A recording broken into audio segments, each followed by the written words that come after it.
qu'on est la meilleure tribune du championnat. Mais oui, je veux dire qu'on est la meilleure tribune du championnat. Les premières infos, on va aller du côté de la N2, puisqu'on a 2 petits jeunes qui devraient passer pro très prochainement, d'après les bruits de couloir, qui sont très très forts. On a Eddie Zuliani et Nicolas Wasbauer qui devraient passer pro. C'est une bonne chose pour nos deux petits jeunes, non ? S'ils ont du temps de jeu, oui. Je pense qu'on est sur du contrat pro #traumatiste Todibo, tu vois. Oui. Après, on a on a toujours eu des belles générations, donc on a eu aussi des joueurs qui n'étaient pas exceptionnels, entre guillemets jeunes, mais qui ont réussi très très rapidement à l'échelle au-dessus. Donc il n'y a pas eu beaucoup d'erreurs de casting jusque-là. Ça fait un petit moment où on a pu un jeune où on se dit hop, celui-là, c'est pour rien quoi. Bon, après, s'il le signe pro, c'est qu'il pense qu'il peut y avoir une plus-value derrière aussi. Une petite saison N2, un peu ensuite, pourquoi pas. Hein. Ouais. Oui, puis c'est surtout que ce sont quand même 2 joueurs. Là, on parle d'Eddie Zuliani et de Nicolas Wasbauer qui sont quand même bien connus dans la réserve du TEF. Ça fait un moment qu'ils évoluent ici. Sachant que quelques mois plus tôt, on avait eu aussi trois autres joueurs qui sont censés passer eux aussi professionnels. Donc, J.D. Canvo, Dayan Metali et Matisaka. Donc, ça nous ferait 5 joueurs. Ça nous ferait une. Canvo, Saka, c'est U17, ça, non ? Ouais. U17, U19. C'est jeune. Hein. Donc, Saka, très très fort. Ça nous fait une nouvelle génération de pitchouns qui va arriver et. C'est forcément bon signe. Oui. Je pense qu'avec des Thibaut Nègre qui marquent but sur but et qui sont en équipe de France aussi, ça va être, il va falloir rapidement aussi blinder les contrats. J'espère que c'est pas le nouveau Pélican, tu vois. Ben, j'espère. Mais lui, il plante tous les week-ends. Bien, quoi. Ouais, non, franchement.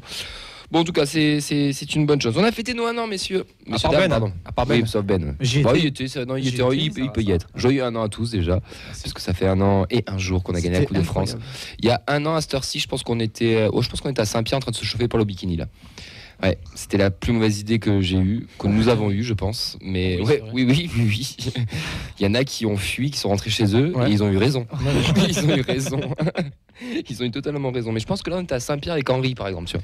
Oui, c'est ça. Je me souviens, j'ai 2-3 fois, parce que j'ai revu pas mal de photos. J'ai une photo d'Henri et moi. Du coup, les photos t'aident à remettre des mots sur les blackouts et refaire le fil de la soirée, c'est ça ? Totalement. Totalement. Mais bon, trêve de plaisanterie. On va pas parler de notre alcoolémie, mais plutôt de la Coupe de France. Et pour fêter tout ça, on a une superbe interview de Branco qui a été réalisée sur le site où il nous apprend pas mal de choses. Et il y a surtout un podcast qui a été fait, le podcast Violet, où on a Damien Comolli pendant une demi-heure. Et ça, c'est assez rare. Mais Damien Comolli pendant une demi-heure qui s'exprime sur cette finale de Coupe de France, sur cette épopée, sur tout ce qui a été fait. Je ne sais pas si vous l'avez écouté ou pas encore. Pas eu le temps.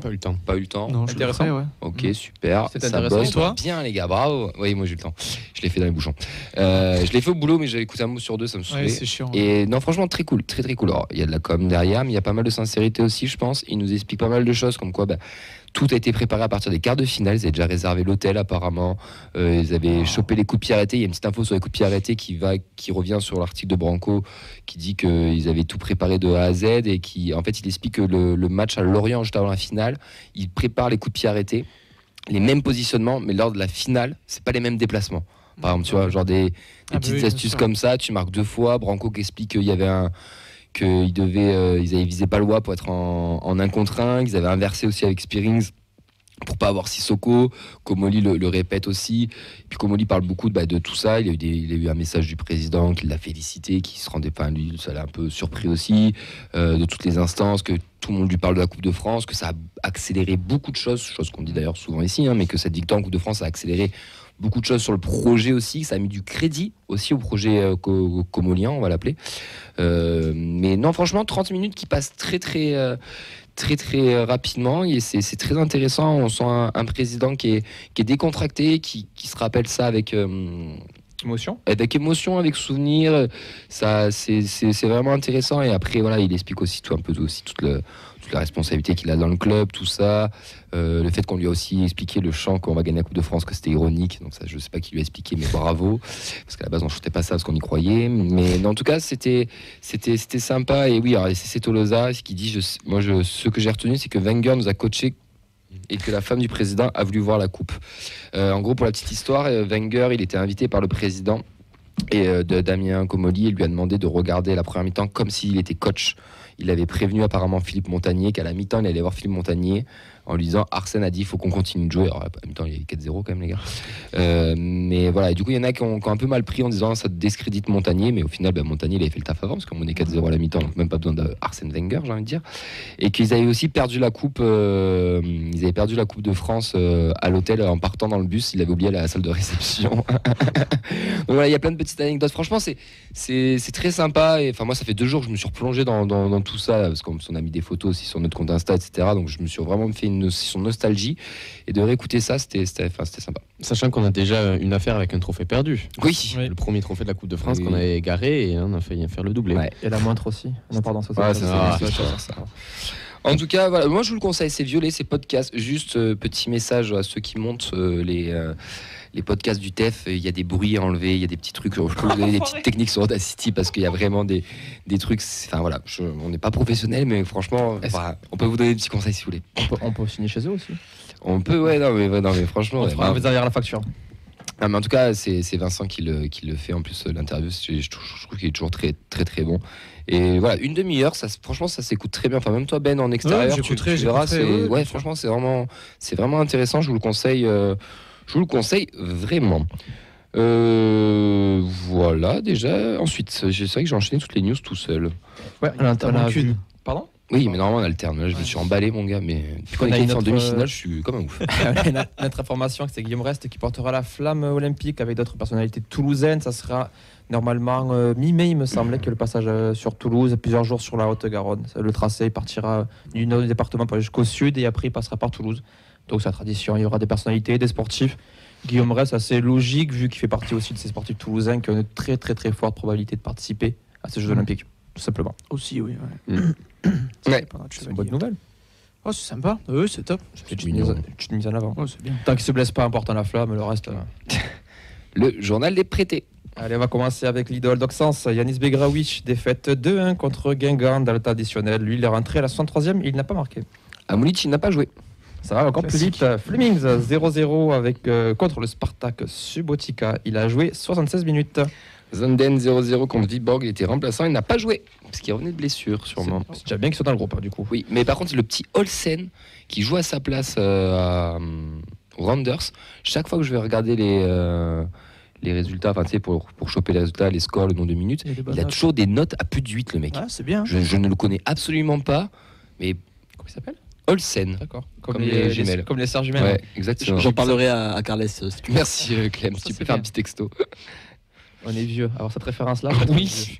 On a perdu tous les moins de 20 ans. Cléris Cerbère, victoire 2-1 contre l'OFK Pirine. Il a joué 83 minutes. Son Erasmus se passe toujours bien. Mais c'est peut-être l'un des prix qui se passe le mieux, Cerbère. Celui qui joue. C'est celui qui joue le plus, qui est titulaire. Bon, espérons que le semaine tienne quand même. Oui, Mamadi Messi Bangré 0-0 contre Amiens. Il est rentré en jeu à la 62e minute et je pense qu'il va vite revenir à Toulouse. C'est de pire en pire. Mmh. Là, il y a fou, 4 ou 5 points d'écart, je crois, maintenant. Ouais, parce que De tête.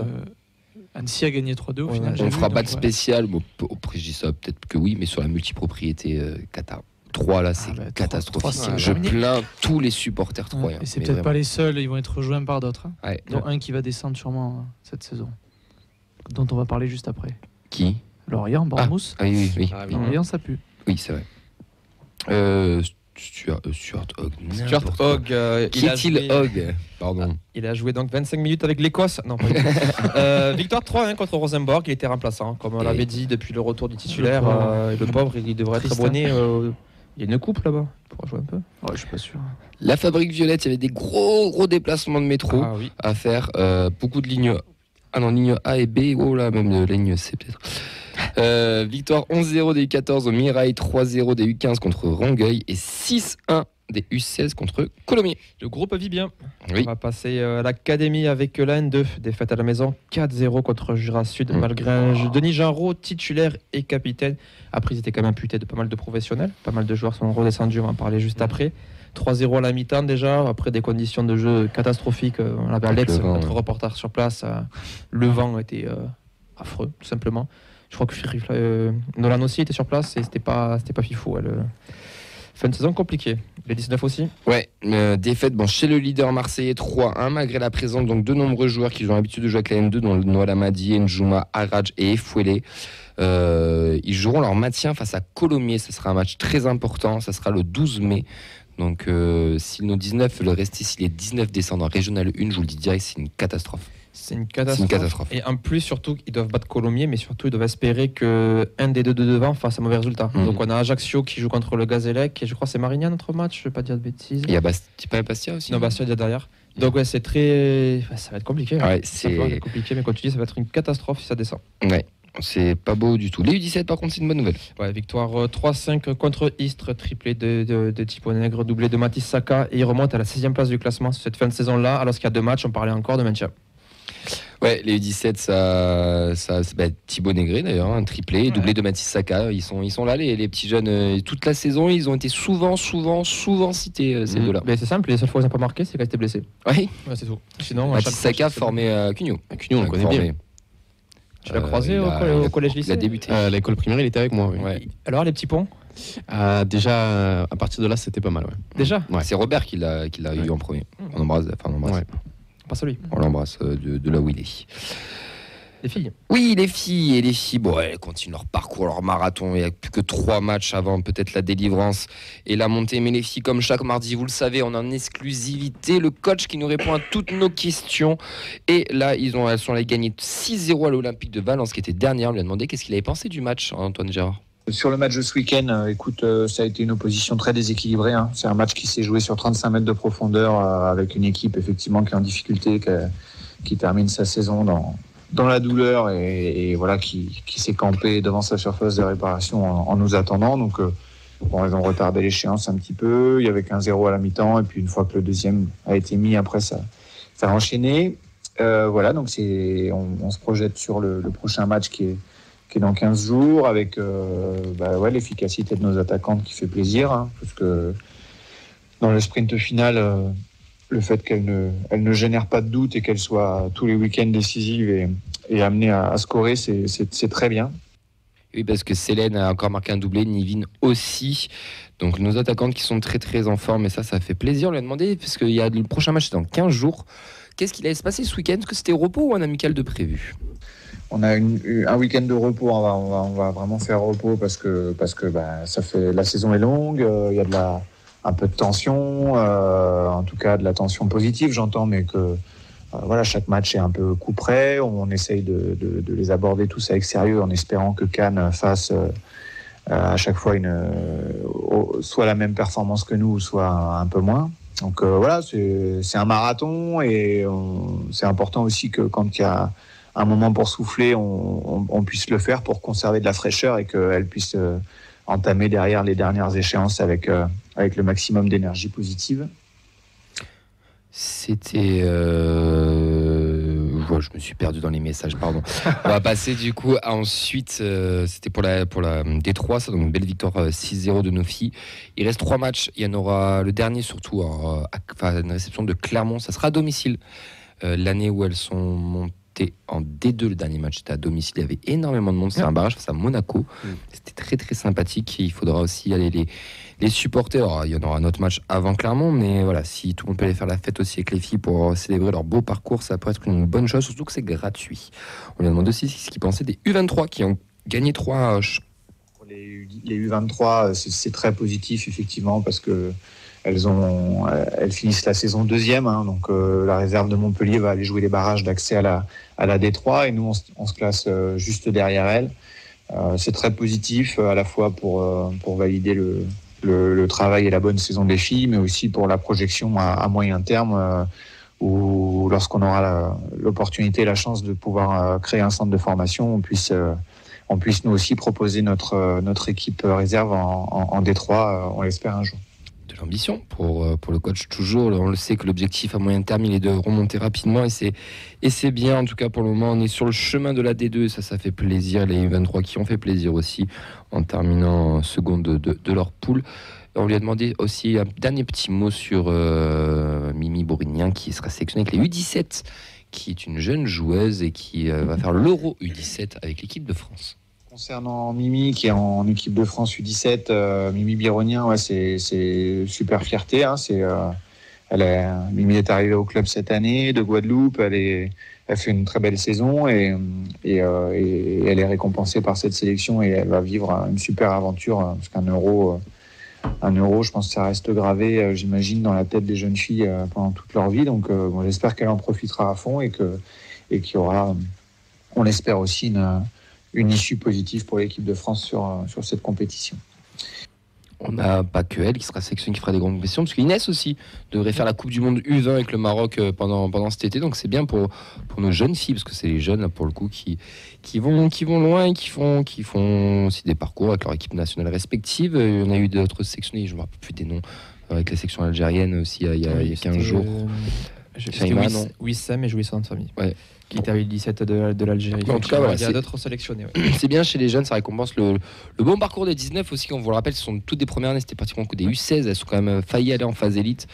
Donc on a une grosse génération aussi qui arrive et c'est bien aussi pour la D2. Voilà, je pense qu'on a fait le tour complet de l'académie, de la formation et de toutes les news. Vous pouvez retrouver tout ça tous les vendredis, le calendrier à partir de 16h et tous les résultats le lundi sur nos réseaux sociaux, la feuille de match.